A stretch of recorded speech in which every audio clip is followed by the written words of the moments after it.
जय हिंद स्टूडेंट्स। मेरा नाम है विभू सिंह और मैं आप सभी का स्वागत करता हूं एडुकेटर के इस यूट्यूब चैनल पे। हम लोग क्लास 9th की इकोनॉमिक्स पढ़ रहे थे और इस क्लास 9th की इकोनॉमिक्स में हम लोग अपना पहला चैप्टर पढ़ रहे थे जिसका नाम है the story of village Palampur. ठीक है, तो ये जो हम लोग चैप्टर कर रहे थे इसका एक वीडियो ऑलरेडी हम बना के अपलोड कर दिए हैं, तो उसको पहले आप लोग देख लीजिए अगर नहीं देखे हैं तो। उसके बाद ये वाली क्लास स्टार्ट करिए। ये इस चैप्टर की सेकेंड क्लास है। ठीक है, आज जो हम लोग पढ़ेंगे इसकी सेकंड क्लास है। एक क्लास ऑलरेडी हो चुकी है, तो अगर कोई पहली बार इस क्लास को देख रहा है तो उससे मेरी रिक्वेस्ट है कि वो पहली वाली वीडियो लेक्चर को कंप्लीट कर ले, उसके बाद ये वाली क्लास स्टार्ट करेगा। तो हम लोग आगे चलते हैं। अगली जो इन्फॉर्मेशन है वो ये है कि अगर आप फेसबुक पे, ट्विटर पे, इंस्टाग्राम पे हैं तो आप हम लोगों का पेज फॉलो कर लीजिए। अगर आपको कोई क्वेरी है, कोई डाउट है तो आप हमसे फेसबुक, ट्विटर या इंस्टाग्राम पे डायरेक्टली बात कर सकते हैं। उसके अलावा आप हम लोगों का टेलीग्राम ग्रुप ज्वाइन कर लीजिएगा। इस टेलीग्राम ग्रुप में हम लोग MCQs सेंड करते हैं और उसके साथ साथ कुछ इंपॉर्टेंट क्वेश्चंस जो होते हैं वो सेंड करते हैं, और आपको क्लासेस की इंफॉर्मेशन भी सारी इसी टेलीग्राम के ग्रुप पे मिलेगी। तो टेलीग्राम ग्रुप जरूर से ज्वाइन कर लीजिएगा और फेसबुक, ट्विटर, इंस्टाग्राम पे भी फॉलो कर लीजिए। सारे सोशल मीडिया की जो लिंक है वो डिस्क्रिप्शन बॉक्स में दी हुई है, तो जरूर से फॉलो कर लीजिएगा अपडेटेड रहने के लिए। उसके बाद हम लोग ये सब कुछ पढ़ चुके थे, ये सब कुछ हो चुका था। हम लोगों को ये वाली क्लास स्टार्ट करनी थी कहाँ से? फार्मिंग इन पालमपुर, है ना। फार्मिंग इन पालमपुर, यहां से हम लोगों को अपनी क्लास को स्टार्ट करनी थी। देखिए, इस चैप्टर की स्टार्टिंग में हम आपको बताए थे कि ये जो विलेज है पालमपुर, इस पालमपुर विलेज में दो तरीके की एक्टिविटीज होती हैं। ठीक है, पहली जो थी ये थी फार्मिंग एक्टिविटी, और दूसरी जो थी वो थी नॉन फार्मिंग एक्टिविटी। मतलब कुछ लोग थे इस पालमपुर गांव के, कुछ लोग थे जो लोग फार्मिंग किया करते थे, जो फार्मर्स थे, किसान थे, ये लोग खेती किया करते थे। और इसी पालमपुर में कुछ लोग ऐसे थे जो खेती नहीं किया करते थे, खेती के अलावा कुछ और किया करते थे अपना घर चलाने के लिए।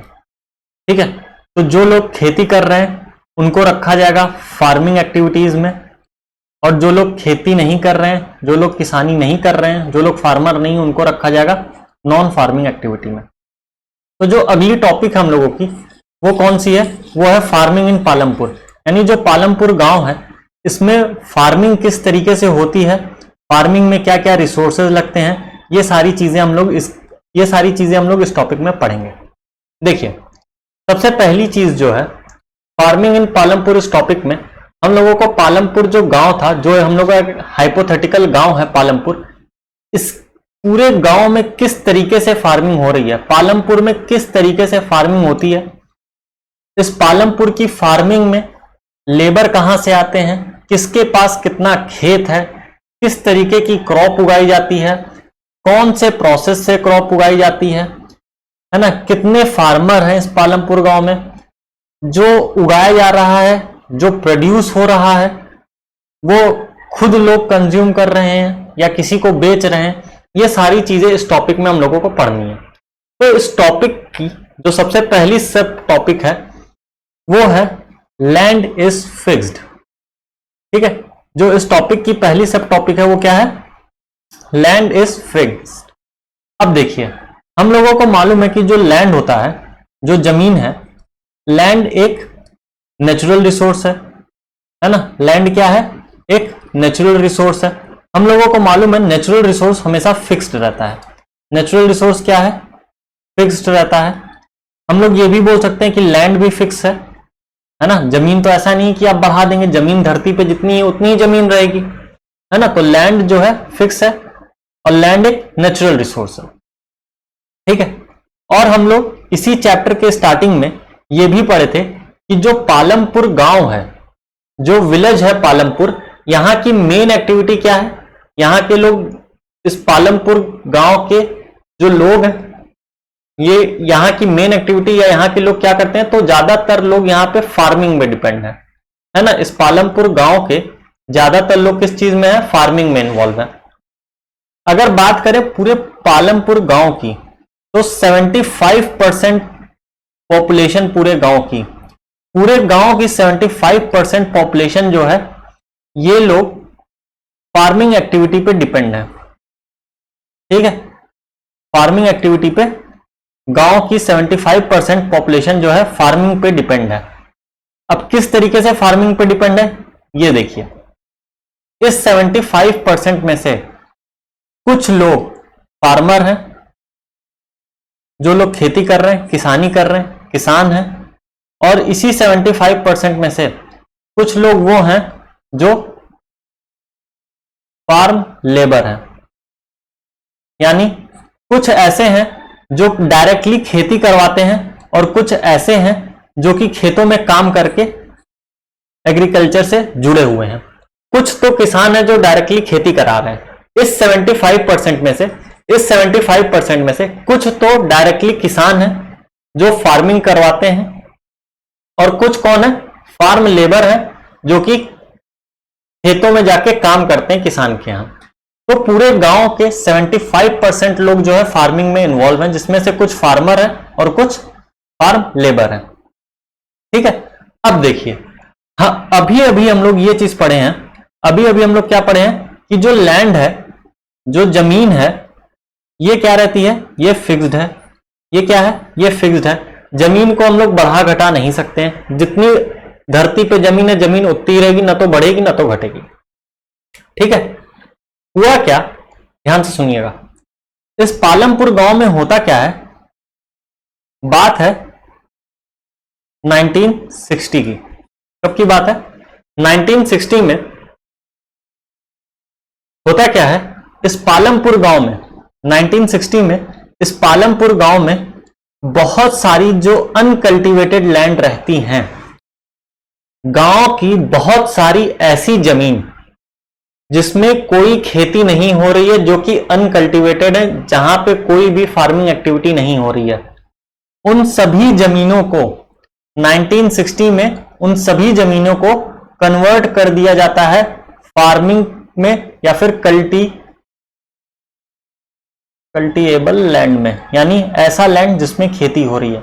1960 में क्या हो रहा है, 1960 में पालमपुर में जितनी भी ऐसी जमीन है जो कि अनकल्टिवेटेड थी, जहां पे खेती नहीं हो रही है, उन सबको कल्टीवेबल लैंड बना दिया गया। यानी जितनी भी ऐसी जमीन थी जहां पे कोई खेती नहीं हो रही थी, अब उन सारे जमीन पे भी खेती होगी। ये काम कब से स्टार्ट हुआ है, 1960 से।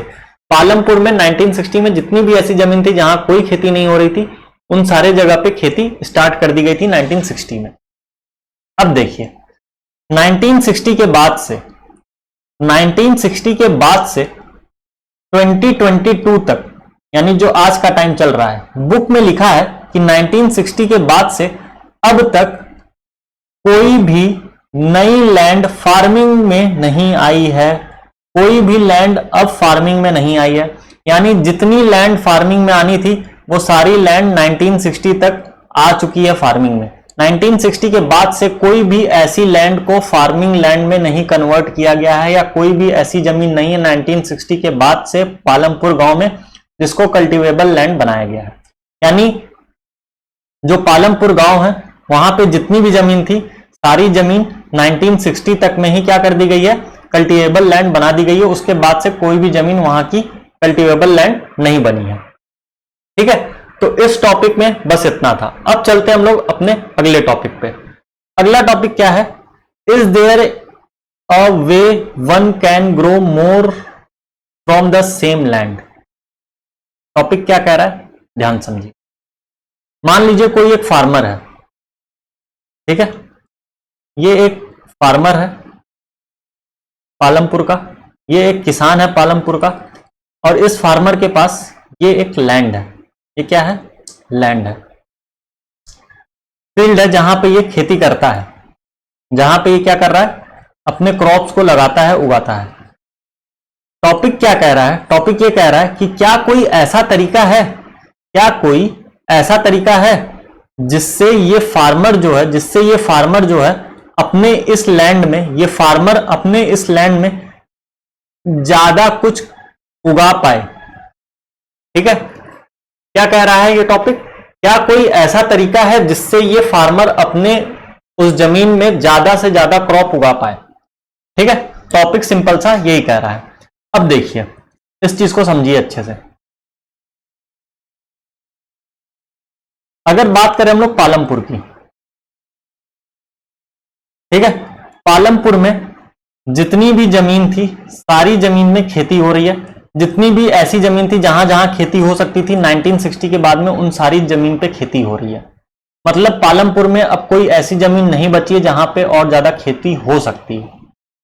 तो क्या कोई ऐसा तरीका है कि जितने खेत में खेती हो रही है उतने ही खेत में यानी उतने ही जमीन में और ज्यादा कुछ उगाया जा सके? ठीक है, और ज्यादा उतने ही खेत में कुछ उगाया जा सके।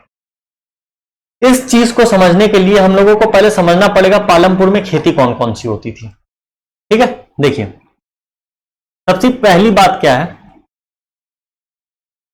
कि अगर बात करें हम लोग पालमपुर में खेती की, तो अगर रेनी सीजन है, अगर बरसात का सीजन है, अगर रेनी सीजन है तो पालमपुर में खरीफ क्रॉप उगाई जाती थी। और इसमें कौन कौन सी क्रॉप उगाई जाती थी? तो इसमें ज्वार और बाजरा। जब बरसात का सीजन आता है, ठीक है, जब बरसात का सीजन आता था तो पालमपुर में दो तरीके की क्रॉप उगाई जाती थी, पहली ज्वार और दूसरा बाजरा। ठीक है, रेनी सीजन में पालमपुर में दो तरीके की क्रॉप उगाई जाती थी, पहला हो गया ज्वार और दूसरा हो गया बाजरा। ठीक, एक चीज ये समझ में आई। दूसरी चीज क्या है? दूसरा ये कह रहा है कि जब विंटर सीजन आता था यानी अक्टूबर से दिसंबर वाला सीजन जब आता था तो पालमपुर के किसान जो है, जब विंटर सीजन आता था, लिख दे रहे हैं यहां पे, विंटर सीजन जब आता था तो पालमपुर के जो भी किसान है वो लोग रबी क्रॉप उगाया करते थे, रबी क्रॉप उगाया करते थे, जैसे कि वीट।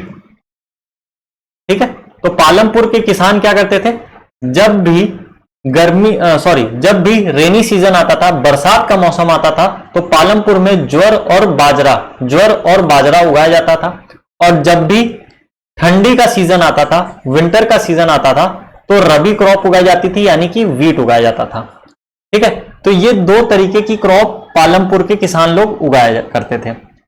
कुछ कुछ ऐसे थे या कुछ कुछ जगह पालमपुर में ऐसी थी जहां पे एक और क्रॉप उगाई जाती थी, जहां पे एक और क्रॉप उगाई जाती थी, या कुछ जमीन के हिस्से में शुगर केन यानी गन्ना जिसको बोलते हैं, शुगर केन भी उगाया जाता था। ठीक है, साल में एक बार कुछ कुछ जगह पे शुगर केन भी लोग उगाया करते थे। ठीक है, तो ये था पालमपुर की कुछ खेती से रिलेटेड। अब देखिए, जो लोग पालमपुर में जो लोग शुगर केन उगा रहे हैं, जो लोग गन्ना उगा रहे हैं, शुगर केन उगा रहे हैं, ये लोग क्या करते थे, इस शुगर केन का गुड़ बनवा लेते थे। गुड़ आई होप सब लोग जानते ही होंगे, खाई होंगे, है ना। गुड़ यूपी और पंजाब साइड तो बहुत फेमस रहता है गुड़। तो जो लोग भी शुगर केन उगाते थे, ठीक है, वो लोग क्या करते थे, वो लोग गुड़ बनवाते थे और उसको शाहपुर में जाके बेच आते थे। क्या करते थे? शाहपुर में जाके बेच आते थे। याद है, हम आप लोगों को पिछले क्लास में बताए थे, एक सेकंड में दिखा दे रहा हूं,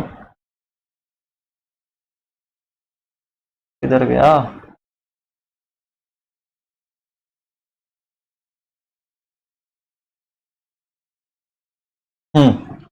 ये देखिए क्या बताया था कि जो पालमपुर विलेज है, ये जो पालमपुर गांव है, इससे सड़क भी जाती थी, यहां से पक्की रोड बनी थी और ये रोड जाके एक टाउन से जुड़ती थी। उस टाउन का नाम था शाहपुर। ठीक है, तो इसी शाहपुर में पालमपुर में जितने भी गुड़ बनते थे, यानी जो किसान अपने फील्ड में शुगर केन या गन्ना उगा रहे हैं, वो किसान क्या करते थे, उस शुगर केन का गुड़ बनवाते थे और उस गुड़ को क्या करते थे, शाहपुर में जाके बेच आते थे। ठीक है, अब देखिए, क्या ये कह सकते हैं कि पालमपुर में 3 तरीके की क्रॉप उगाई जा रही है? ठीक है, 3 जो है डिफरेंट टाइप्स ऑफ क्रॉप्स को उगाया जा रहा है। ठीक है, खरीफ क्रॉप हो गई, विंटर में रबी क्रॉप हो गई, यानी ज्वार हो गया, बाजरा हो गया, वीट हो गया, और कुछ कुछ जगह शुगर केन भी उगाया जा रहा है। क्या ये कहा जा सकता है कि 3 तरीके की क्रॉप को उगाया जा रहा है पालमपुर में, ज्वार, बाजरा, वीट और शुगर केन? अगर पालमपुर में 3 तरह की क्रॉप उगाई जा रही है, अगर पालमपुर में 3 तरीके की क्रॉप उगाई जा रही है, तो इसका सिंपल सा मतलब ये निकलता है कि पालमपुर में इरिगेशन सिस्टम बहुत अच्छा है। ठीक है, पालमपुर में इरिगेशन सिस्टम जो है वो बहुत ही ज्यादा अच्छा है। अगर इरिगेशन सिस्टम बहुत ज्यादा अच्छा है, यानी अगर पालमपुर में सिंचाई काफी अच्छे से हो रही है, तो इसका ये मतलब है कि यहाँ का एग्रीकल्चर काफी डेवलप्ड है। यहाँ पे खेतों में पानी आसानी से पहुंच जा रहा है इरिगेशन अच्छा होने के कारण, और अगर इरिगेशन अच्छा है तो ज्यादा से ज्यादा क्रॉप उग जा रहे हैं, और पालमपुर में एक साल में 3 तरीके के क्रॉप उग रहे हैं। इरिगेशन अच्छा होने की वजह से पालमपुर में कई तरीके के क्रॉप उग जा रहे हैं। अब पालमपुर एक गांव है, और इस गांव का इरिगेशन अच्छा कैसे है? पालमपुर गांव का जो इरिगेशन है ये अच्छा कैसे है? तो इसके पीछे एक रीजन है। एक सेकंड, तो क्या हो गया?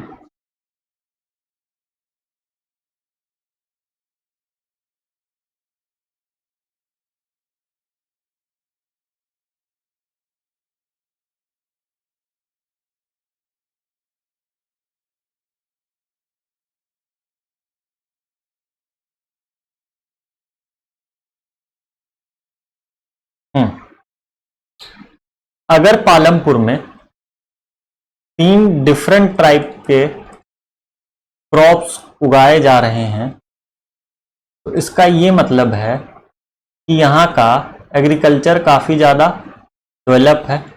एग्रीकल्चर यहाँ का काफ़ी ज़्यादा डेवलप क्यों है? क्योंकि यहाँ पे इरिगेशन सिस्टम ज़्यादा अच्छा है। पालमपुर का इरिगेशन सिस्टम काफ़ी ज़्यादा अच्छा है। यहाँ का सिंचाई वाला सिस्टम जो है, सिंचाई काफ़ी अच्छे से हो रही है। ठीक है सर, ये बात समझ गए।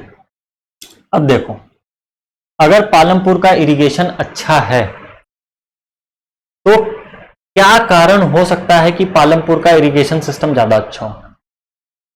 ठीक है, क्या कारण हो सकता है कि पालमपुर का इरिगेशन सिस्टम ज्यादा अच्छा है? तो इसके पीछे एक रीजन है। 1970 के आसपास जो गवर्नमेंट थी, जो सरकार थी, गवर्नमेंट ने पालमपुर गांव में बहुत सारे ट्यूबवेल लगवाए। ट्यूबवेल आई होप आप सभी लोग देखे होंगे, जिससे पानी निकलता है। तो गवर्नमेंट ने 1970 में ट्यूबवेल लगवाया जिससे पानी निकलता है खेतों की सिंचाई के लिए। ठीक है, 1917 में जब गवर्नमेंट ट्यूबवेल लगवा देती है पालमपुर में, तो ट्यूबवेल लगने की वजह से जितने भी खेत रहते हैं उन सब का इरिगेशन काफी आसानी से हो जाता है, उन सब की सिंचाई काफी आसानी से हो जाती है, इरिगेशन काफी अच्छे से हो जा रहा है। जब इरिगेशन काफी अच्छे से हो जा रहा है, तो इरिगेशन अच्छे होने की वजह से पालमपुर में जितने भी लैंड है जहां पे कल्टीवेशन होता है, वहां पे पानी आसानी से पहुंच जा रहा है, इरिगेशन काफी अच्छे से हो जा रहा है। इस वजह से क्रॉप्स जो है बहुत ही ज्यादा प्रोड्यूस हुए, क्रॉप्स का प्रोडक्शन इंक्रीज हो गया। ठीक है, क्रॉप्स का प्रोडक्शन क्या हो गया? इंक्रीज हो गया क्रॉप का प्रोडक्शन। अब अगर क्रॉप का प्रोडक्शन बढ़ गया है, इस बात को देखते हुए पालमपुर में जो भी बड़े फार्मर्स थे पालमपुर के, वो लोग अपने पैसे से ही अपने जमीन पे, अपने खेतों में क्या लगवा लिए? ट्यूबवेल लगवा लिए। और जब और ज्यादा गांव में ट्यूबवेल लग गया, 1970 में ट्यूबवेल तो गवर्नमेंट लगवाई है ना, 1970 में गवर्नमेंट ने ट्यूबवेल लगवाया था। इस ट्यूबवेल लगने की वजह से इरिगेशन अच्छा हुआ। जब इरिगेशन अच्छा हुआ तो क्रॉप का जो है प्रोडक्शन क्या हुआ? क्रॉप का प्रोडक्शन काफी ज्यादा तेजी से बढ़ा। अब जब क्रॉप का प्रोडक्शन ज्यादा तेजी से बढ़ा ना, तो पालमपुर में जितने भी अमीर या रिच या फिर जो बड़े फार्मर्स थे, ये लोग क्या किए? ये लोग अपने पैसे से, खुद के पैसे से ही ये लोग अपने लैंड पे ट्यूबवेल लगवाना शुरू कर दिए। ये लोग क्या कर दिए? ट्यूबवेल लगवाना शुरू कर दिए खुद के पैसे से अपने ही जमीन पे। तो इस वजह से पालमपुर का जो खेती है, जो पालमपुर में खेती हो रही थी, जो पालमपुर में एग्रीकल्चर हो रहा था, ये काफी ज्यादा तेजी से बढ़ा और काफी तेजी से डेवलप हुआ। इसी वजह से पालमपुर में 3 तरीके की क्रॉप उगाई जाती है, क्योंकि पालमपुर का इरिगेशन काफी अच्छा है। पालमपुर का इरिगेशन क्यों काफी अच्छा है? क्योंकि यहाँ पे 1970 में यहाँ पे गवर्नमेंट ट्यूबवेल लगवाई। जब गवर्नमेंट ट्यूबवेल लगवाई और यहाँ के किसान देखे कि इरिगेशन की वजह से क्रॉप का प्रोडक्शन जो है बढ़ गया है, तो बहुत सारे जो बड़े फार्मर्स थे वो लोग भी अपने जमीन पे ट्यूबवेल लगवा लिए। अच्छा, ये तो बात हो गई 1970 के बाद की, 1970 और उसके बाद की बात हो गई। क्या 1970 के पहले, 1970 के क्या पहले पालमपुर में खेती होती तो इरिगेशन नहीं होता था? पालमपुर में इरिगेशन सिस्टम था, उस टाइम पे भी इरिगेशन सिस्टम था, लेकिन उस टाइम पे जो इरिगेशन सिस्टम था वो थोड़ा अलग था। वो था कुछ इस टाइप का इरिगेशन सिस्टम, गांव वगैरह में आप लोग देखे होंगे, है ना। इस तरीके से कुएं से पानी निकाल के और फिर पानी जो निकलता है उसको ले जाके क्या किया जाता है, खेतों में डाला जाता था बाल्टी से, बकेट से कुएं से पानी निकाल के। ये देखिए यहाँ पे कुआं है, ये कुआं है, यहां से पानी निकाला जाता था ऐसे बाल्टी से, बकेट से। कुछ होंगे अंग्रेज, उनके लिए बता दे रहे, बकेट मतलब बाल्टी बकेट से पानी निकाला जाता था और ले जाके खेतों में डाला जाता था मैनुअली, ठीक। इस सिस्टम को बोला जाता था पर्शियन व्हील। तो क्या बोला जाता था? Persian wheels. इस सिस्टम को क्या बोला जाता था? Persian wheel. लेकिन फिर क्या होता है, इससे ज्यादा अच्छे से इरिगेशन नहीं हो रही थी, तो 1917 में जो गवर्नमेंट थी, गवर्नमेंट क्या लेके आ गई? ट्यूबवेल लेके आ गई। ट्यूबवेल से काफी ज्यादा तेजी से प्रोडक्शन बढ़ा, इसका क्रॉप का प्रोडक्शन काफी तेजी से बढ़ा। और इसी क्रॉप के प्रोडक्शन को काफी तेजी से बढ़ते हुए देख पालमपुर के जो अमीर किसान लोग थे वो लोग क्या किए, वो लोग अपने जमीन पे भी ट्यूबवेल लगवा लिए, तो गांव में, पालमपुर गांव में अभी 2 तरीके का ट्यूबवेल लग चुका है। पहला जो गवर्नमेंट ने लगवाया, दूसरा जो बड़े फार्मर्स ने लगवाया। तो इस वजह से पालमपुर का एग्रीकल्चर काफी अच्छे से डेवलप हुआ, ठीक है। आई होप आप लोगों को ये चीज समझ में आई होगी। अब देखिए, इसके अलावा ये तो एक तरीका हो गया। पहला तरीका क्या हो गया? प्रोडक्शन को इंक्रीज करने का। पहला तरीका हो गया प्रोडक्शन को इंक्रीज करने का। पहला तरीका क्या हो गया? पहला तरीका हो गया ट्यूबवेल लगवा के, है ना, इरिगेशन इससे अच्छा होने लगा। इरिगेशन यानी सिंचाई अच्छे से होने लगी तो क्या हो गया? क्रॉप प्रोडक्शन जो है ये इंक्रीज हुआ, ठीक है। क्रॉप का प्रोडक्शन इंक्रीज हुआ। इसके अलावा दूसरा कौन सा तरीका है जिससे क्रॉप का प्रोडक्शन बढ़ सकता है ना? कोई दूसरा तरीका भी है सर जिससे क्रॉप का प्रोडक्शन बढ़ सकता है? तो हाँ है, दूसरा तरीका भी है जिससे क्रॉप का प्रोडक्शन बढ़ सकता है। वो क्या है? वो तरीका है मल्टी क्रॉपिंग, मल्टीपल क्रॉपिंग। अगला तरीका कौन सा है सर जिससे प्रोडक्शन काफी ज्यादा तेजी से बढ़ सकता है क्रॉप का? तो वो है मल्टीपल क्रॉपिंग। मल्टीपल क्रॉपिंग क्या होता है? मान लीजिए आपके पास ये एक जमीन है, या पालमपुर का कोई किसान है, ये किसान है, इस किसान के पास ये एक जमीन है। इस किसान ने क्या किया, ध्यान से सुनिएगा, इस किसान ने क्या किया, इसी जमीन में, इतने ही जमीन में ये एक साल में, ध्यान सुनिएगा, इतने ही जमीन में ये एक साल में एक से ज्यादा क्रॉप को लगाया, ठीक है। एक सीजन में या एक साल में इसी जमीन में ये 2 क्रॉप लगाया, या फिर हो सकता है 3 क्रॉप लगाया हो, ठीक है। 2 क्रॉप लगाया या 3 क्रॉप लगाया। एक साल में या फिर एक सीजन में अगर एक जमीन में, जो जमीन है उसी में 2 तरीके की क्रॉप साल में लगाई जाए तो 2 तरीके की क्रॉप उगेगी। अगर 2 तरीके की क्रॉप उग रही है तो जाहिर सी बात है प्रोडक्शन बढ़ेगा। प्रोडक्शन क्या होगा? इंक्रीज होगा। तो मल्टीपल क्रॉपिंग से प्रोडक्शन इंक्रीज होता है। ठीक है, दूसरा तरीका कौन सा था? दूसरा तरीका था मल्टीपल क्रॉपिंग का। मल्टीपल क्रॉपिंग के थ्रू क्या हो सकता है? एग्रीकल्चर में प्रोडक्शन बढ़ सकता है। ठीक है, पहला तरीका क्या था? पहला तरीका था कि हम लोग इरिगेशन अच्छा कर दें, इरिगेशन अच्छा करने से क्रॉप का प्रोडक्शन बढ़ा।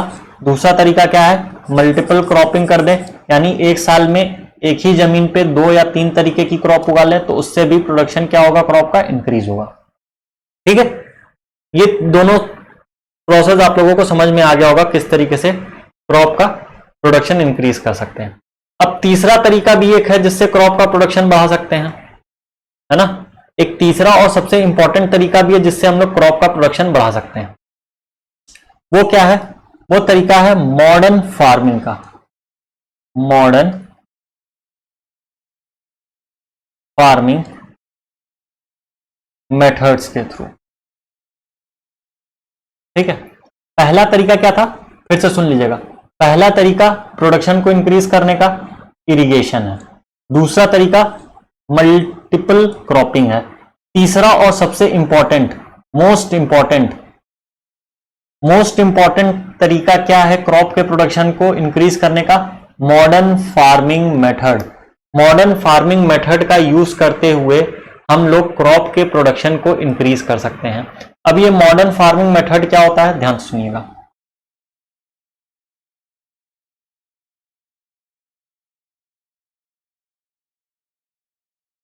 मॉडर्न,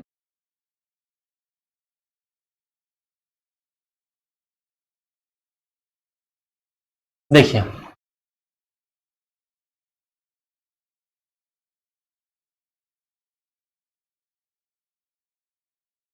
पालमपुर में 1960 की, ध्यान से बात सुनिए, 1960 में 1916 तक, ठीक है, 1916 तक ट्रेडिशनल मेथड का यूज होता था। ठीक है, क्या होता था? ट्रेडिशनल मेथड्स का यूज होता था। कब? 1916 तक। 1960 तक पालमपुर में ट्रेडिशनल मेथड्स का यूज होता था। किस चीज के लिए? एग्रीकल्चर के लिए, है ना। 1916 तक किस चीज का यूज हो रहा है? ट्रेडिशनल मेथड का यूज हो रहा है फार्मिंग के लिए। अब देखिए 1916 में, जब 1916 तक जब ट्रेडिशनल मेथड का यूज होता था फार्मिंग के लिए, तो इस ट्रेडिशनल मेथड से जो आउटपुट होता था या फिर जो प्रोडक्शन होता था, ये काफी ज्यादा कम होता था। प्रोडक्शन क्या होता था? काफी ज्यादा कम होता था। ट्रेडिशनल मेथड फार्मिंग का यूज करके जो आउटपुट या प्रोडक्शन होता था क्रॉप्स का, वो काफी कम होता था। ठीक है, एक सीजन जो होता है, एक सीजन में प्रोडक्शन काफी ज्यादा कम होता था। अब ध्यान से सुनिएगा, अब जब प्रोडक्शन काफी ज्यादा कम होता है, ट्रेडिशनल मेथड से जब प्रोडक्शन काफी ज्यादा कम हो रहा था, ठीक है, तो फिर 1916 में ग्रीन रेवोल्यूशन आता है। क्या आता है? ग्रीन रेवोल्यूशन को हम रेड कलर से लिख रहे हैं। देखिए 1916 में क्या होता है, 1960 में क्या होता है? ग्रीन रेवोल्यूशन आता है। ग्रीन रेवोल्यूशन क्या होता है?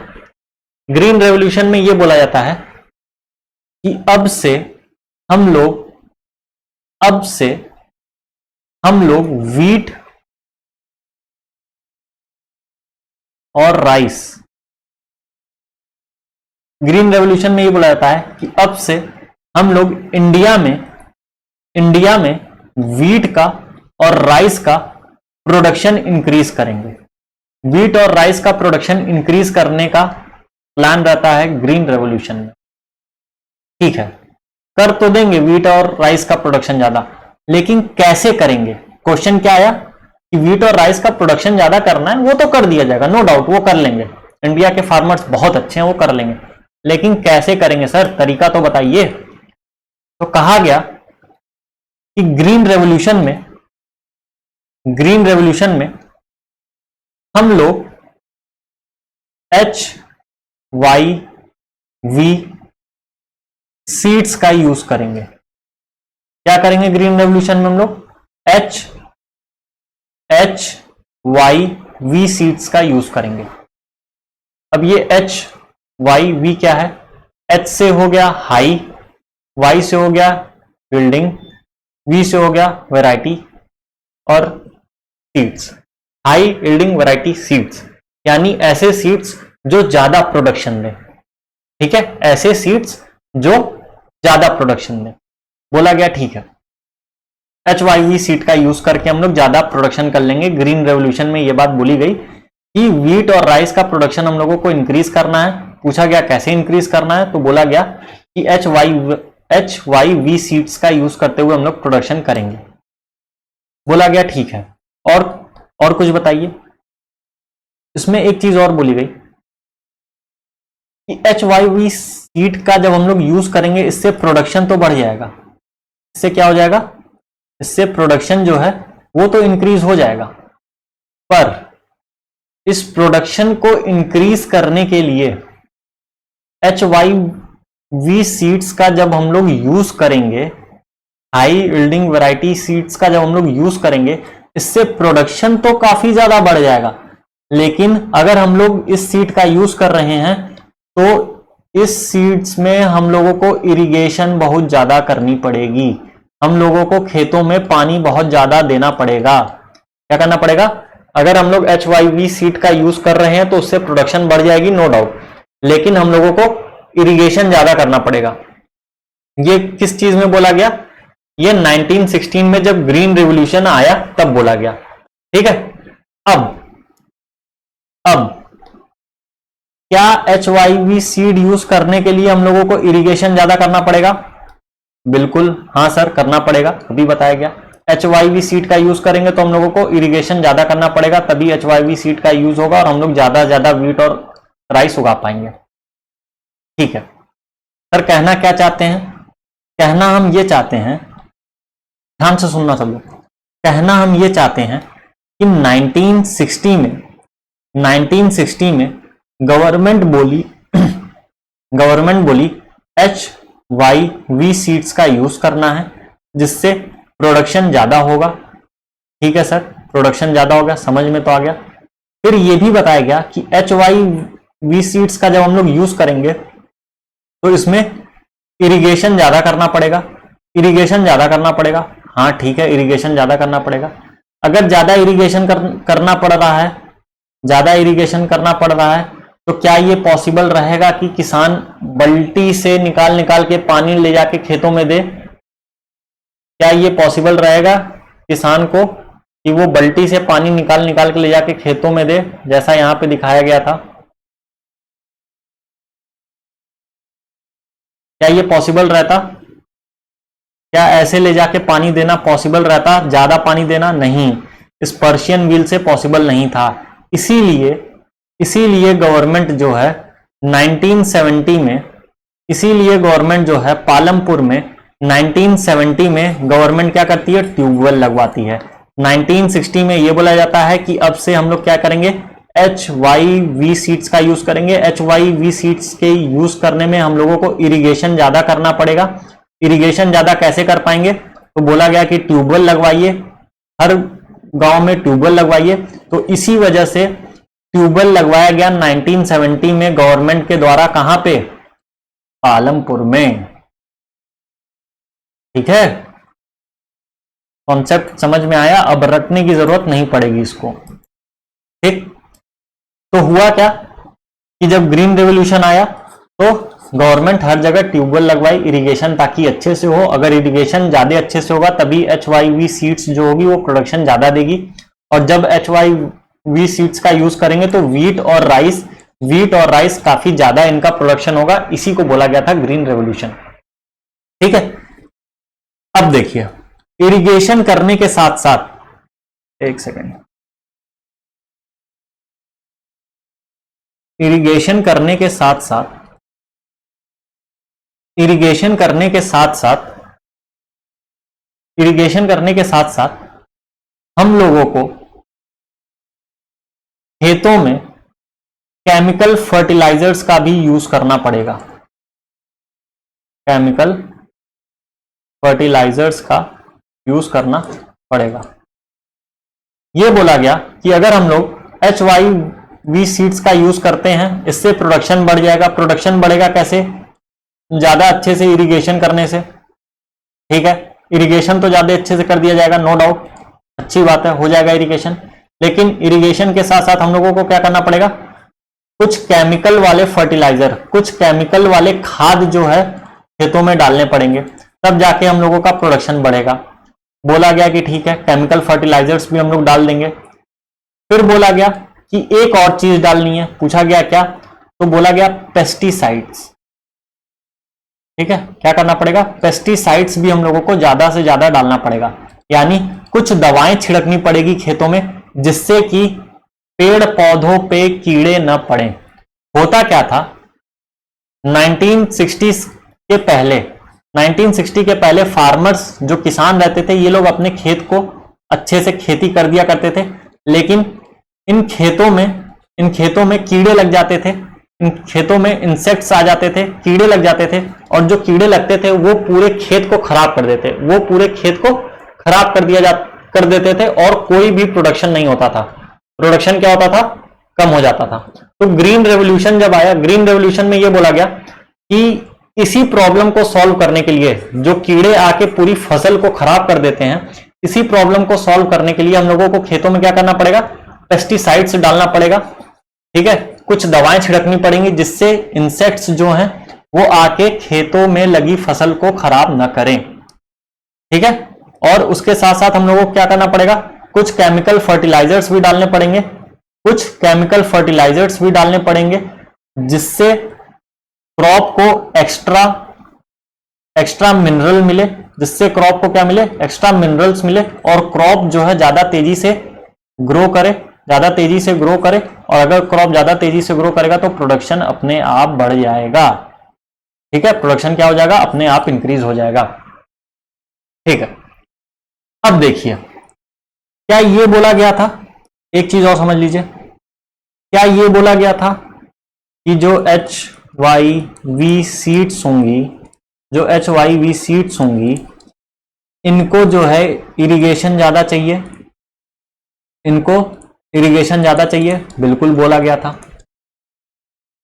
क्या ये भी बोला गया कि इनको फर्टिलाइजर्स ज्यादा चाहिए? फर्टिलाइजर्स भी देना होगा। ठीक है, खाद भी देनी होगी, केमिकल फर्टिलाइजर्स देना होगा, बिल्कुल बोला गया। क्यों बोला गया? ध्यान से समझिएगा। बोला गया कि किसान से बोलो खेत में अपने फसल लगा दे। फसल ऐसे ऐसे किसान लगा दिया, ऐसे ऐसे क्या कर दिया किसान? फसल लगा दिया। फसल लगाने के बाद किसान को बोला गया एक काम करना है, इसमें पूरा पानी भर देना। इसमें क्या कर देना? अपने पूरे खेत में अच्छे से इरिगेशन कर देना, पानी भर देना, और जब पूरे खेत में पानी भर जाए तो उसमें फिर इस फर्टिलाइजर को डाल देना। और ये फर्टिलाइजर जो है ये जाके वाटर में एब्जॉर्ब हो जाएगा, ये जाके पानी में मिल जाएगा, और जब ये वाटर में एब्जॉर्ब हो जाएगा उसके बाद जो क्रॉप्स हैं, जो फसल हैं, वो इस पानी को एब्जॉर्ब कर लेंगी। इस पानी को, वो वाला पानी, ये वो पानी है जिसमें फर्टिलाइजर मिला हुआ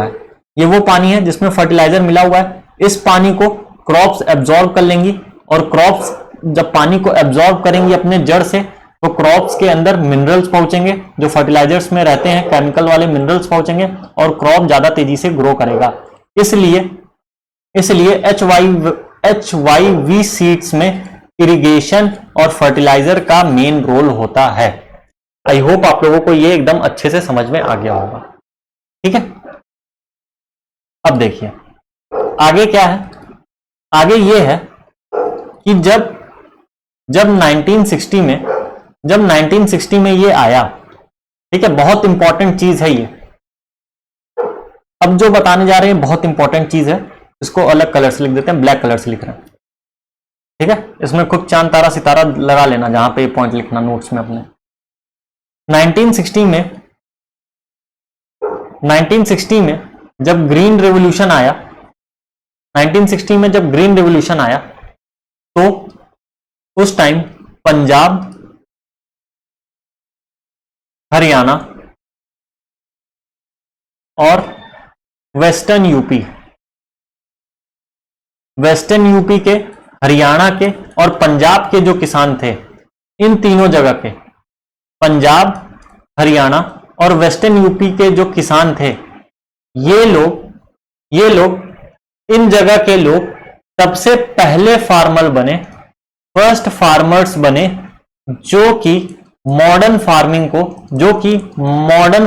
को एक्सेप्ट किए थे, जो कि मॉडर्न फार्मिंग को एक्सेप्ट किए और इन लोगों को काफी ज्यादा फायदा दिखा। अब ये लोग मॉडर्न फार्मिंग को एक्सेप्ट किए, मतलब ये लोग क्या किए, मॉडर्न फार्मिंग को ये लोग अपनाए। इसका मतलब क्या है?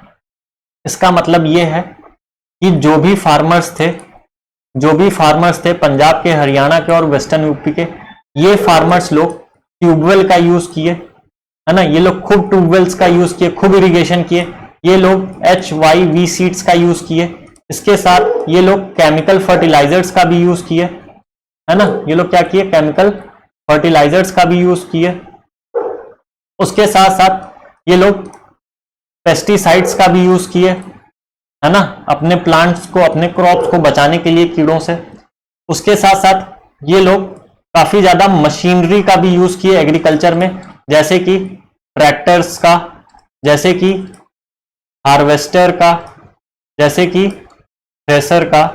तो ये सारे मशीन का भी ये लोग काफी ज्यादा यूज किए थे। तो वेस्टर्न यूपी, पंजाब, फिर से लिख लीजिए नाम, इंपॉर्टेंट है, वेस्टर्न यूपी, पंजाब और हरियाणा, ये तीन जगह के जो फार्मर थे, वेस्टर्न यूपी, पंजाब और हरियाणा, ये लोग पहले फार्मर बने जो मॉडर्न फार्मिंग को अपनाए। मॉडर्न फार्मिंग को अपनाने का मतलब ये लोग ट्यूबवेल का यूज किए, HYV सीड्स का यूज किए, ये लोग केमिकल फर्टिलाइजर का यूज किए, पेस्टिसाइड्स का यूज किए और बहुत सारी मशीन्स का ये लोग यूज किए अपने एग्रीकल्चर एक्टिविटी में, ठीक है। अब ध्यान से सुनिएगा, पालमपुर भी सबको देखते हुए पालमपुर भी कहता है कि हम लोग भी अब मॉडर्न फार्मिंग का यूज करेंगे। पालमपुर क्या बोला कि अब से हम लोग भी, पालमपुर के फार्मर्स भी मॉडर्न फार्मिंग का यूज करेंगे। अब जब पालमपुर भी मॉडर्न फार्मिंग को अपनाया तो पालमपुर को क्या फायदा हुआ मालूम है? जब पालमपुर ट्रेडिशनल फार्मिंग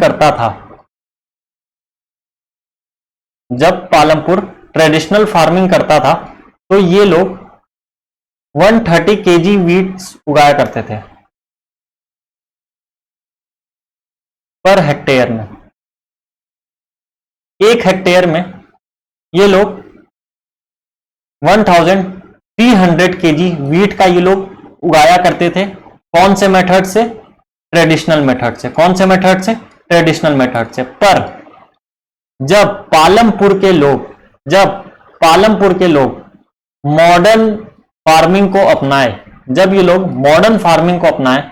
तो ये लोग 3200 kg वीट उगाने लगे पर हेक्टेयर में। समझ में आया कितना अंतर है? लगभग 3 गुना, ठीक है।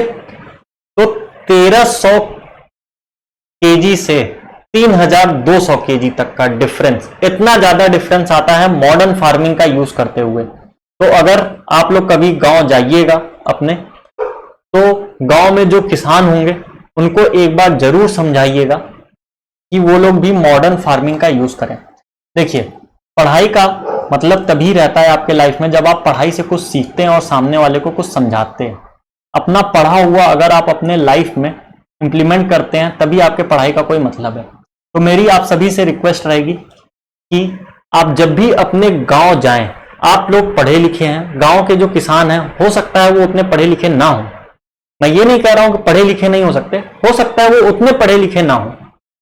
तो मेरी आप लोगों से बस एक ही विनती है कि आप जब भी अपने गांव जाइएगा तो आप अपने गांव के फार्मर्स को थोड़ा सा मोटिवेट करिएगा कि वो ट्रेडिशनल मेथड को छोड़ के मॉडर्न टेक्निक पे आए, मॉडर्न फार्मिंग को थोड़ा सा अडॉप्ट करें। हालांकि आज के टाइम में मैक्सिमम फार्मर्स करते हैं, पर आप उनको थोड़ा ज्यादा अच्छे से समझाइएगा। आप पढ़े लिखे लोग हैं, ठीक है, तो आप उन लोगों को समझाइएगा।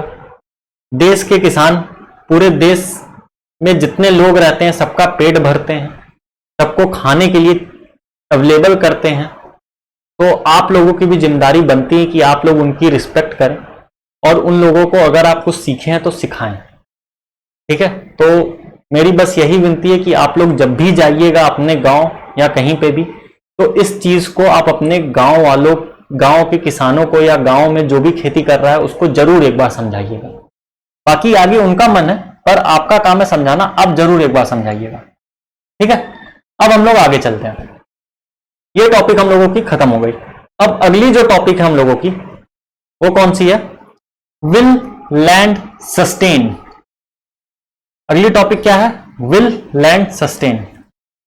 टॉपिक क्या कहना चाह रही है? टॉपिक कह रही है कि हम लोग HYV सीड्स का यूज कर रहे हैं, ठीक है। हम लोग अपने खेतों में, अपने जमीन पे केमिकल फर्टिलाइजर्स का यूज कर रहे हैं। हम लोग ट्यूबवेल का यूज कर रहे हैं, है ना। हम लोग खेतों में ट्यूबवेल का यूज कर रहे हैं, केमिकल फर्टिलाइजर्स का यूज कर रहे हैं जमीनों पे, HYV सीड्स का यूज कर रहे हैं प्रोडक्शन में। क्या इससे जमीन पे कोई असर पड़ेगा? अगर पड़ेगा, अगर जमीन को इससे कोई नुकसान हो रहा है, हमारे अर्थ, हमारे मदर अर्थ को कोई नुकसान हो रहा है, तो क्या ये सही है या ये गलत है? क्या जो हमारी मदर अर्थ है, जो हमारी जमीन है, जहां से हम लोगों को अनाज मिल रहा है खाने के लिए, क्या वो बचेंगी अगर ये सारी चीजें का हम लोग करते हैं? यही चीज हम लोगों को समझना है। देखिए, कुछ साइंटिफिक रिपोर्ट्स हैं, SR मतलब साइंटिफिक रिपोर्ट्स। कुछ साइंटिफिक रिपोर्ट्स हैं जिनका ये कहना है, कुछ साइंटिफिक रिपोर्ट्स हैं जिनका ये कहना है कि अगर हम लोग मॉडर्न फार्मिंग को, अगर हम लोग मॉडर्न फार्मिंग को या फिर ग्रीन रेवोल्यूशन जो आया है इसको एडॉप्ट करते हैं, अगर हम लोग ग्रीन रेवोल्यूशन या मॉडर्न फार्मिंग को एडॉप्ट करते हैं तो इसका एक नुकसान है। इसका नुकसान क्या है कि जो हमारी लैंड है, जो हमारी जमीन है, इस जमीन में जो सॉइल है, इस जमीन की जो मिट्टी है, इसकी फर्टिलिटी कम हो जाएगी, है ना। इस जमीन की फर्टिलिटी काफी तेजी से गिरेगी और इस जमीन की फर्टिलिटी कम हो जाती है। कुछ साइंटिफिक रिपोर्ट्स ये कहती हैं कि अगर हम लोग मॉडर्न फार्मिंग या ग्रीन रेवोल्यूशन का यूज करते हैं तो जो जमीन की हमारी मिट्टी है, जो हमारे देश की मिट्टी है, इसकी फर्टिलिटी कम हो सकती है, ठीक है, पहला। दूसरा क्या है? दूसरी चीज ये है कि हम लोग मॉडर्न फार्मिंग में ट्यूबवेल का यूज करते हैं। हम लोग मॉडर्न फार्मिंग में क्या कर रहे हैं?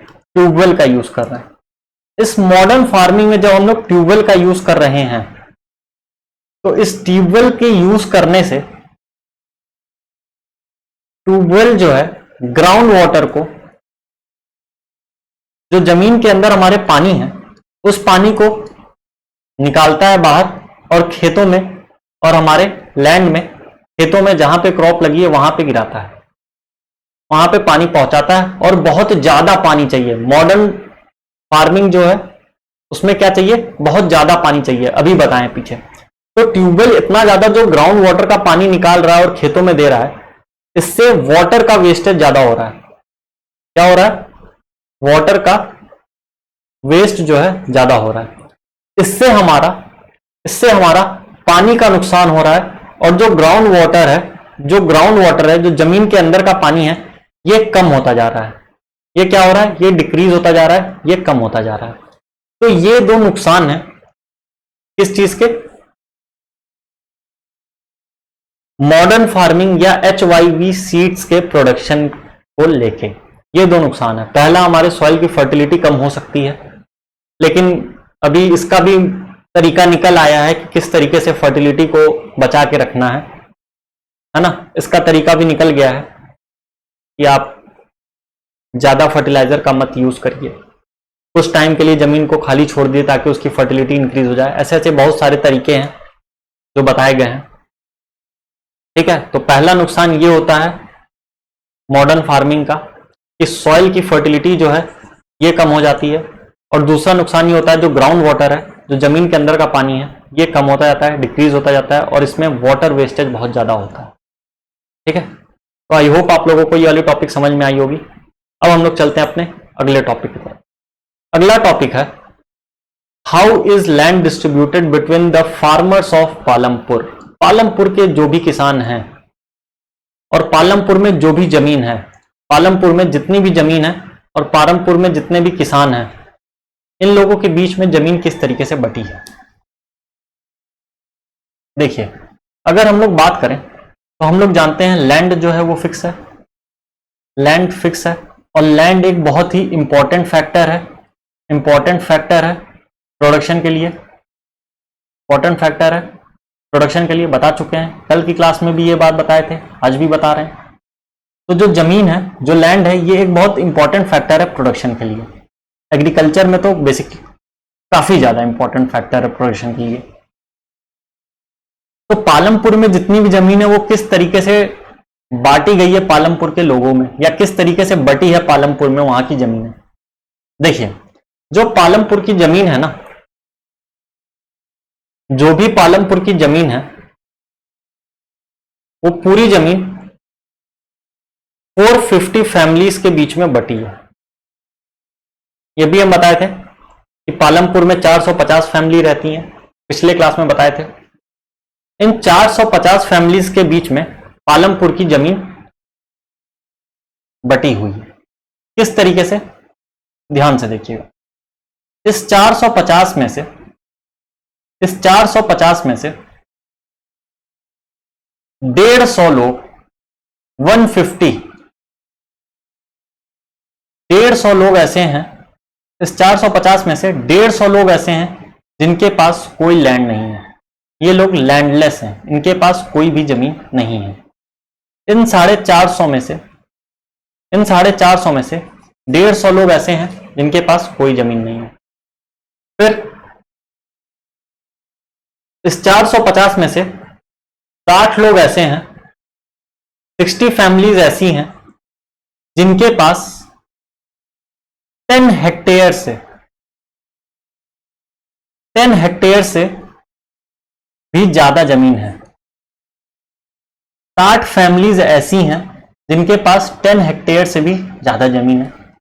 150 फैमिलीज ऐसी हैं जिनके पास जमीन ही नहीं है। बाकी कितने बच रहे हैं? बाकी बच रहे हैं 240, ठीक है। ये जो 240 लोग हैं,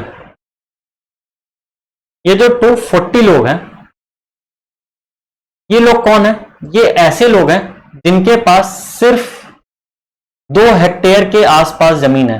2 हेक्टेयर या फिर 2 हेक्टेयर से कम, 2 हेक्टेयर जमीन है या फिर 2 हेक्टेयर से कम जमीन है 240 लोगों के पास। अब ध्यान से समझिएगा, पूरे पालमपुर में 450 फैमिली है, 450 फैमिली है, 450 फैमिलीज हैं पूरे पालमपुर में। इन 450 फैमिली में से 150 फैमिली ऐसी हैं जिनके पास कोई जमीन नहीं है, इनके पास जमीन ही नहीं है। 60 ऐसी फैमिली है, 60 ऐसी फैमिली है जिनके पास 10 हेक्टेयर से भी ज्यादा जमीन है। मतलब ये 60 परिवार ऐसे हैं जिनके पास बहुत ज्यादा जमीन है। फिर 240 फैमिलीज ऐसी हैं, 240 परिवार ऐसे हैं जिनके पास 2 हेक्टेयर से कम जमीन है ना। 2 हेक्टेयर से कम जमीन है 240 लोगों के पास। अब ध्यान से समझिएगा, देखिए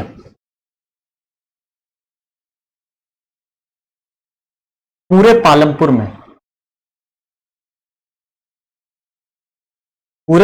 में मैक्सिमम लोग मैक्सिमम लोग फार्मिंग पे हैं, फार्मर्स हैं, फार्मिंग में डायरेक्टली या इनडायरेक्टली इन्वॉल्व हैं। पालमपुर में टोटल 450 फैमिली है। इस 450 फैमिलीज में से जो पालमपुर की टोटल जमीन है वो 3 पार्ट में डिवाइड है। पहली 150 ऐसे लोग हैं जिनके पास कोई भी जमीन नहीं है, लैंडलेस हैं, इनके पास कोई भी जमीन नहीं है। 60% या 60 फैमिलीज ऐसी हैं जिनके पास 10 हेक्टेयर से ज्यादा जमीन है, 10 हेक्टेयर से ज्यादा जमीन है। बाकी के जो बच रहे हैं 240 लोग, 240 फैमिलीज जो बच रही है, ये 240 ऐसी फैमिलीज है पालमपुर में जिनके पास 2 हेक्टेयर से भी कम जमीन है, 2 हेक्टेयर से भी कम जमीन है। अब ध्यान से सुनिएगा, जिनके पास 2 हेक्टेयर से भी कम जमीन है, यानी 240 परिवार जो लोग फार्मिंग में हैं और उनके पास 2 हेक्टेयर से भी कम जमीन है, इन लोगों का सिर्फ और सिर्फ फार्मिंग से काम नहीं चलने वाला। इनका सिर्फ और सिर्फ फार्मिंग से इनकम जो हो रही है ये काफी कम होती है। ठीक है, इस बात को ध्यान में रखिएगा। ये जो 240 फैमिलीज है इनके पास 2 हेक्टेयर से या 2 हेक्टेयर तक की जमीन है, तो ये सारी फैमिलीज की फार्मिंग से काम नहीं होने वाला। फार्मिंग से जो इनकम होती है इनकी ये काफी कम रहती है, ये इतनी इनकम भी नहीं होती है कि ये लोग कायदे से अपना घर चला पाए। इस बात को ध्यान रखिएगा, आगे ये बात अभी कनेक्ट होगी। ठीक है, तो ये जो टॉपिक था ये टॉपिक इतना ही था। अब हम लोग चलते हैं अगले टॉपिक पे। अगला टॉपिक क्या है? Who will provide the labour. अभी हम लोग पढ़े थे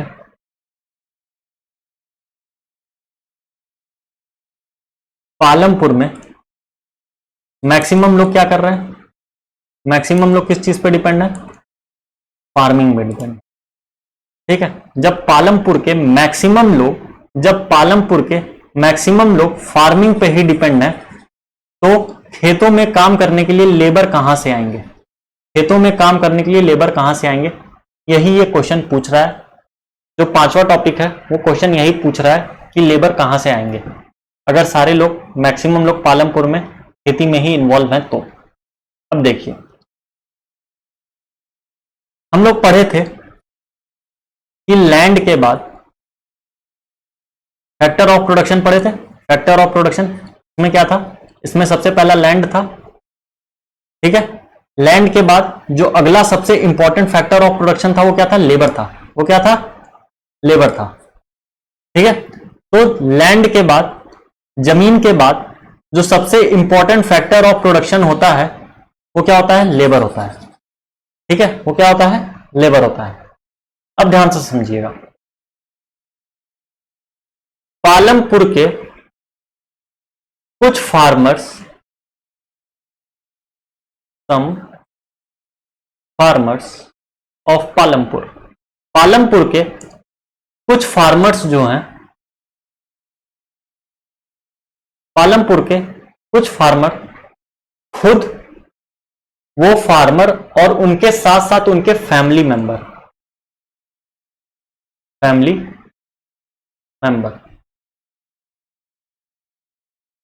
पालमपुर के कुछ किसान और उन किसान के परिवार जो छोटे किसान हैं। कैसे किसान? जो छोटे किसान हैं, जो छोटे किसान हैं वो सभी किसान पालमपुर के खुद और उन किसानों के साथ उनकी फैमिली मिलके अपने छोटे से खेत में खेती करते हैं। ठीक है, जो छोटे किसान हैं, यहां पे देखिए, यहां पे क्या बताए थे कि कुछ ऐसे फार्मर हैं, 240 ऐसे फार्मर हैं जिनके पास 2 हेक्टेयर से कम की जमीन है। तो ऐसे किसान जिनके पास 2 हेक्टेयर से कम की जमीन है, ये लोग क्या करते हैं? ये लोग खुद भी खेत में काम करते हैं और उनके साथ साथ इनकी फैमिली भी खेतों में काम करती है। ठीक है, खेती करने के लिए। ठीक, तो जो छोटे मोटे किसान हैं, जो स्मॉल फार्मर्स हैं, जिनके पास कम जमीन है, 2 हेक्टेयर से कम जमीन है, वो फार्मर्स लोग खेती करते हैं और साथ में अपने फैमिली मेंबर्स को भी ले लेते हैं खेती में। पहली बात। दूसरी बात, जो बड़े फार्मर्स हैं, जो लार्ज फार्मर हैं, जो बड़े फार्मर्स हैं, ये लोग क्या करते हैं? ये लोग लेबर्स को लेके आते हैं। ये लोग क्या करते हैं? लेबर्स को हायर करते हैं। ठीक है, ये लोग लेबर्स, मजदूर को लेके आते हैं और इन मजदूर से, इन लेबर्स से, ये जो मजदूर लोग को लेके आते हैं, इन लेबर से ये लोग अपने जमीन में, अपने खेतों में काम करवाया करते हैं और इन मजदूरों को काम कराने के बदले में ये लोग वेजेस देते हैं, यानी कुछ पैसे देते हैं, काम करने की इनकी मजदूरी देते हैं। ठीक है, अब इनको जो ये पैसा दिया जा रहा है, इनकी काम करने की मजदूरी दी जा रही है, ये या तो ये पैसे में देते हैं, या तो कैश देते हैं, या फिर कुछ खाने पीने के लिए दे देंगे, कैश और काइंड, कैश और काइंड, या तो पैसा दे देते हैं या फिर कुछ खाने पीने के लिए अनाज वगैरह दे देते हैं। जो गरीब मजदूर बड़े फार्मर्स के यहां, जो गरीब मजदूर बड़े फार्मर्स के यहां लेबर की तरह आके काम कर रहे हैं, उनके साथ क्या हो रहा है? उनको काम करने की जो मजदूरी है, उनको काम करने का जो वेज है, जो उनकी मजदूरी है, उसमें या तो उनको पैसे दे दिए जाते हैं या फिर कुछ अनाज वगैरह दे दिया जाता है। ठीक है, और कुछ कुछ जगह और कुछ कुछ जो बड़े फार्मर्स हैं, वो लोग इन मजदूरों को, इन वर्कर्स को वेजेस के साथ साथ जब तक ये लोग काम करेंगे तब तक इनको खाने पीने का भी, मील्स की भी व्यवस्था करवा देंगे, तब तक इन लोगों को खाना पीना भी देंगे। ठीक है, अब ध्यान से सुनिएगा। ये जो बड़े किसान है ना, ये जो बड़े किसान है, तो ये बड़े किसान लोग हैं, इनके यहां कुछ तो लेबर आते हैं काम करने, कुछ तो लेबर आते हैं, और कुछ ये जो छोटे मोटे किसान हैं जिनके पास काफी कम जमीन है, ये लोग भी कभी कभार आके काम कर देते हैं बड़े किसानों के खेतों में। ठीक है, क्यों? क्योंकि इनके खुद की खेतों से इनका इनकम काफी कम रहता है, इनके खुद के खेतों से इनका इनकम काफी कम रहता है। अगर इनका इनकम कम है तो ये लोग अच्छे से, इनका घर नहीं चल पाता, इसलिए जो छोटे मोटे किसान हैं जिनके पास कम जमीन है 2 हेक्टेयर से, वो लोग बड़े किसान के यहाँ, जो बड़े फार्मर हैं, बड़े किसानों के यहाँ आके लेबर की तरह काम करते हैं ताकि उनका घर चल जाए। ठीक है, ये थी ये टॉपिक। इसके बाद एक चीज और बची है, एक सेकंड, एक चीज और बची है। इसके बाद इसमें जो एक और हम लोगों को इंपॉर्टेंट चीज पढ़ने के लिए है, वो क्या है कि कुछ कुछ जगह देखिए, क्या जो काम करने आ रहे हैं उनको वेजेस दिया जा रहा है, मजदूरी दी जा रही है। इधर देखिए, वेजेस दिया जा रहा है, मजदूरी दी जा रही है ना। ये मजदूरी जगह जगह पे अलग अलग होती है। मान लीजिए, हो सकता है कि आप जहां पे रहते हो वहां पे मजदूरों का वेजेस जो है वो ज्यादा हो, और हम जहां पे हैं, हम जहां रह रहे हैं, हो सकता है वहां पे मजदूरों का वेजेस ज्यादा हो। यानी ये रीजन टू रीजन वेरी करती है। इसके साथ साथ हो सकता है क्रॉप पे भी मजदूरी कम या ज्यादा हो सकता है। मान लीजिए अगर आप वीट उगा रहे हैं, तो हो सकता है इसमें जो वेजेस हो वो कम मिले, पर वहीं पे अगर आप राइस उगा रहे हैं तो हो सकता है राइस में आपको वेजेस ज्यादा मिले। ठीक है, तो क्रॉप पे भी ये डिपेंड करता है और रीजन पे भी डिपेंड करता है। ठीक है, और हो सकता है ये जो वेजेस हैं वो मजदूरों के एक्टिविटी पे भी अलग अलग हो, है ना, एक्टिविटी पे भी अलग अलग हो। मान लीजिए कोई मजदूर ऐसा है जिसको बस इतना बोला गया है कि इस जमीन में जितने भी कूड़े कंकड़ हैं, जो अनवांटेड मटेरियल हैं, जो वेस्ट हैं, उनको हटा के बाहर कर दो, तो हो सकता है इसको कम पैसा मिले, इसको वेज कम मिले। वहीं अगर कोई दूसरा वर्कर है, कोई दूसरा लेबर है, जिसको ये बोला गया है कि बेटा तुम एक काम करो, यहाँ पे इसमें पूरी बीज छींट दो, पूरे खेतों में बीज लगाने का काम उसको दिया गया है, सीड्स लगाने का काम अगर किसी दूसरे लेबर को दिया गया है, तो हो सकता है जो दूसरा वाला लेबर हो उसको वेज जो है ज्यादा मिले। तो काम पे भी डिपेंड करता है वेज, ठीक है, क्रॉप के ऊपर भी डिपेंड करता है कि कौन सा क्रॉप लग रहा है। ठीक है, क्रॉप के ऊपर भी डिपेंड करता है, और जगह जगह पे भी वेजेस का डिफरेंस आता है। अब एक जो इंपॉर्टेंट चीज है वो सुनिएगा, गवर्नमेंट ने ये बोला है कि अगर कोई भी आदमी मजदूरी कर रहा है तो उसको मिनिमम, अगर वो पालमपुर का मजदूर है तो उसको मिनिमम 300 रुपए पर डे देना होगा। 300 रुपए पर डे देना होगा। पर होता क्या है, पालमपुर के मजदूर सिर्फ 160 रुपए ही पाते हैं। सिर्फ कितना पाते हैं? 160 रुपीज पर डे ही इन लोगों को दिया जाता है। ऐसा क्यों है? क्योंकि पालमपुर में, ध्यान से देखिएगा, क्योंकि पालमपुर में 240 ऐसे लोग हैं जिनके पास जमीन कम है। 240 ऐसे लोग हैं जिनके पास जमीन काफी कम है। अब अगर 240 फैमिलीज ऐसी हैं जिनके पास जमीन नहीं है, जो अपनी खेती करने के बाद बड़े किसानों के घर पे जाके खेती कर रहे हैं, तो इसका क्या मतलब है? इसका यह मतलब है कि पालमपुर में लेबर बहुत ज्यादा है, कंपटीशन बहुत ज्यादा है। अगर कोई एक आदमी है वो कह रहा है कि हम आपका काम 200 में कर देंगे, तो इसी 240 फैमिली में से हो सकता है कोई दूसरा आदमी आए और कहे कि अरे सरकार आप दीजिए, हम 150 में ही कर देंगे आपका काम। ठीक है, 150 रुपीज में ही हम आपका काम कर देंगे। तो लेबर इतना ज्यादा है कि यहां पे वेजेस जो है ये काफी कम वेजेस में लेबर अवेलेबल हो जाते हैं। ठीक है, तो ये था इस टॉपिक का सब कुछ। अब देखिए, अब हम लोग चलते हैं अगले टॉपिक पे। अगला टॉपिक क्या है? अगला टॉपिक है हम लोगों का the capital needed in farming. Farming में कौन कौन से कैपिटल चाहिए होते हैं? कैपिटल क्या होता है ये हम पिछले क्लास में बता चुके हैं। कैपिटल क्या होता है ये हम पिछले क्लास में बता चुके हैं। आप लोगों को याद होना चाहिए कि कैपिटल का मतलब क्या था। अगर नहीं याद है तो लेक्चर फिर से देख लीजिएगा, कोई बुराई नहीं है दो बार देखने में, रिवाइज हो जाएगा। कैपिटल नीडेड इन फार्मिंग, खेती करने में कौन कौन से कैपिटल चाहिए होते हैं। अगला टॉपिक क्या कह रहा है? खेती करने के लिए कौन कौन से कैपिटल चाहिए होते हैं। अब ध्यान से देखिएगा, अगर हम लोग बात करें मॉडर्न फार्मिंग की,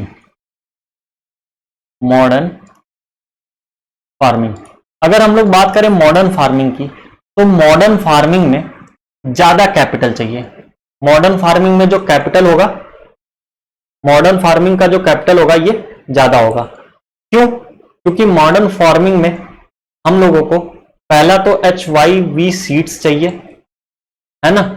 उसके बाद इस HYV सीड्स के लिए फर्टिलाइजर्स चाहिए। फर्टिलाइजर्स के साथ हम लोगों को ट्यूबवेल भी चाहिए इरिगेशन के लिए।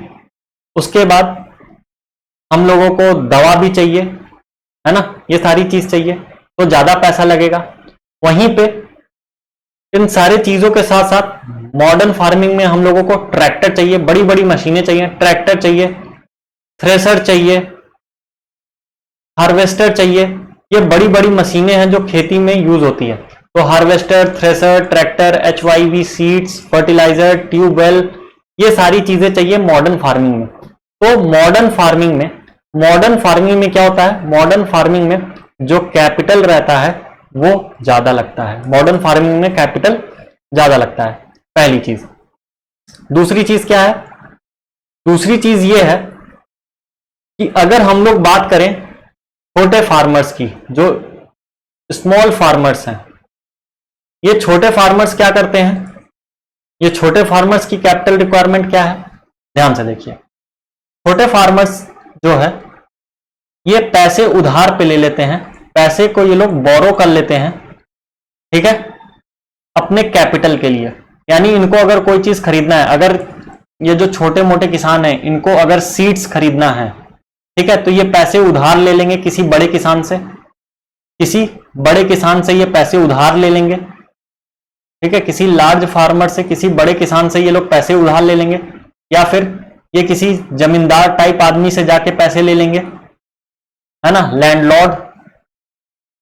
लैंडलॉर्ड से ये लोग पैसे ले लेंगे, या फिर ये किसी मनी लेंडर, साहूकार, या फिर ये किसी मनी लेंडर से पैसे ले लेंगे। और उससे ये लोग, ये जो छोटे किसान हैं, ये लोग लार्ज फार्मर से, किसी बड़े किसान से, किसी जमींदार से, या किसी मनी लेंडर से, साहूकार से पैसे लेके अपना इन्वेस्ट करते हैं और सीड्स वगैरह खरीद के अपनी फार्मिंग करते हैं। तो स्मॉल फार्मर्स अपने कैपिटल को कैसे अरेंज करते हैं? पैसे उधार पे लेके, ठीक है। क्योंकि अभी हम लोग पढ़े थे कि जो छोटे फार्मर्स थे इनके पास पैसे नहीं होते थे, इनके पास पहले तो जमीन कम है, ठीक है, इनके पास सिर्फ 2 हेक्टेयर के आसपास जमीन है। तो 2 हेक्टेयर जमीन से इनका क्या होता था? 2 हेक्टेयर जमीन से इनकी इनकम इतनी नहीं हो पाती थी कि इनकी फैमिली चल पाए। तो अगर इनकी इनकम ही नहीं हो रही है तो ये लोग क्या ही इनके पास पैसा बचेगा, या फिर क्या ही ये लोग पैसा सेव करके रखेंगे, है ना। इनके पास सेविंग्स नहीं होती है। इसलिए हर सीजन में जैसे ही कोई नया सीजन स्टार्ट होता है तो जितने भी छोटे मोटे फार्मर्स रहते हैं ये किसी बड़े फार्मर से, किसी जमींदार से या किसी मनी लेंडर से पैसे उधार पे ले लेते हैं, ठीक है। अब इसके बाद क्या है, होता क्या है, जो मीडियम फार्मर्स हैं उनका क्या, एक सेकंड, जो मीडियम फार्मर्स हैं उनका क्या, या फिर जो लार्ज फार्मर है, जो बड़े किसान हैं उनका क्या। तो देखिए, जो भी बड़े किसान हैं या मीडियम फार्मर है उनके पास 10 हेक्टेयर से ज्यादा जमीन है, यानी बहुत सारी जमीन है। इस बहुत सारी जमीन में ये लोग क्या करते हैं, मॉडर्न फार्मिंग का यूज करते हैं। मॉडर्न फार्मिंग का यूज करने से इनके पास जो प्रोडक्शन होता है, ये बहुत ज्यादा होता है। अगर इनके पास प्रोडक्शन बहुत ज्यादा हो रहा है, अगर प्रोडक्शन बहुत ज्यादा हो रहा है तो जाहिर सी बात है इनका जो भी प्रोडक्शन हुआ है इसमें से थोड़ा सा ये लोग अपने पास रख लेंगे पर्सनल यूज के लिए, है ना। पर्सनल यूज के लिए ये लोग थोड़ा सा अनाज अपने पास रख लेंगे किसान, बाकी का ये लोग सेल कर देते हैं, बेच देते हैं। और सेल करने के बाद जो भी इनको पैसा मिलता है इस पैसे को ये लोग सेव करके रखे रहते हैं, और इस पैसे को ये लोग सेव करके रखे रहेंगे, और इसी पैसे को अगले सीजन में ये लोग अपने फार्मिंग में यूज कर लेंगे। इसलिए जो मीडियम फार्मर्स हैं या जो बड़े किसान हैं, जो लार्ज फार्मर्स हैं या मीडियम फार्मर्स हैं, इनके पास कभी पैसे की जरूरत नहीं होती। इनके पास इतनी सेविंग रहती है कि ये अपने कैपिटल को वापस से री इन्वेस्ट कर सकें, ठीक है। यही था इस टॉपिक में। अब अगला टॉपिक जो हम लोगों को पढ़ना है वो पढ़ना है sale of surplus farm products. इस टॉपिक में क्या है, ध्यान से सुनिए। ये टॉपिक कह रहा है कि हम लोगों को मालूम है कि HYV सीड्स को लार्ज फार्मर्स जो हैं, जो बड़े किसान हैं, ये लोग यूज करते हैं, और उनके पास बहुत ज्यादा स्टॉक हो जाता है, ठीक है। जो लार्ज फार्मर्स होते हैं इनके पास बहुत ज्यादा स्टॉक हो जाता है। अब अगर इनके पास ज्यादा स्टॉक हो गया, ठीक है, इनके पास बहुत ज्यादा खेती से बहुत ज्यादा अनाज आ गया, तो ये लोग थोड़ा सा खुद के कंजम्पशन के लिए रख लेते हैं, या ये लोग अपने फैमिली यूज के लिए रख लेते हैं थोड़ा बहुत, और बाकी का जो बचा हुआ है, जो सरप्लस बचा हुआ है, जो एक्स्ट्रा बचा हुआ है, इसको ये लोग सेल कर देते हैं, इसको ये लोग बेच देते हैं बाजार में, मार्केट में बेच देते हैं। कौन से मार्केट में बेचते हैं तो याद करिए कौन कौन सा था, एक रायगंज था और एक शाहपुर था। तो शाहपुर और रायगंज में जो बड़े किसान हैं जिनके पास ज्यादा सरप्लस हो जाता है वो लोग रायगंज या शाहपुर में अपने अनाज को बेच देते हैं, ठीक है। अब जो छोटे किसान हैं, जो स्मॉल फार्मर्स हैं, वो लोग क्या करते हैं, इनका प्रोडक्शन क्या होता है, इनका प्रोडक्शन काफी कम होता है। अगर इनका प्रोडक्शन काफी कम हो रहा है तो इसका सिंपल सा यही मतलब है कि ये लोग सिर्फ सेल्फ यूज के लिए, सिर्फ सेल्फ कंजम्पशन या फिर सेल्फ यूज के लिए अपने प्रोडक्शन को, जो भी ये लोग पैदा किए हैं उसको सिर्फ अपने लिए रखते हैं। बाकी ये लोग अपना सरप्लस बेचते नहीं हैं, इनका सरप्लस उगता ही नहीं तो बेचारे बेचेंगे क्या। तो ये लोग जितना भी उगाए रहते हैं उसको सिर्फ खुद कंज्यूम करते हैं, और उसी जगह पे जो बड़े फार्मर्स हैं इनके पास जितना सरप्लस होता है उसको ये आगे रायगंज या शाहपुर में ले जाके सेल कर देते हैं, ठीक है। बुक में एक एग्जाम्पल दिया है, एक सेकेंड, हाँ, बुक में एक एग्जाम्पल दिया है लार्ज फार्मर का, जिसका नाम है तेजपाल सिंह। तेजपाल सिंह जो है ये पालमपुर का काफी बड़ा किसान है। ये तेजपाल सिंह क्या करता है, तेजपाल सिंह खेती करता है और तेजपाल सिंह के पास 350 क्विंटल्स, कितने 350 क्विंटल्स जो है सरप्लस होता है। 350 क्विंटल्स यानी कि बहुत ज्यादा।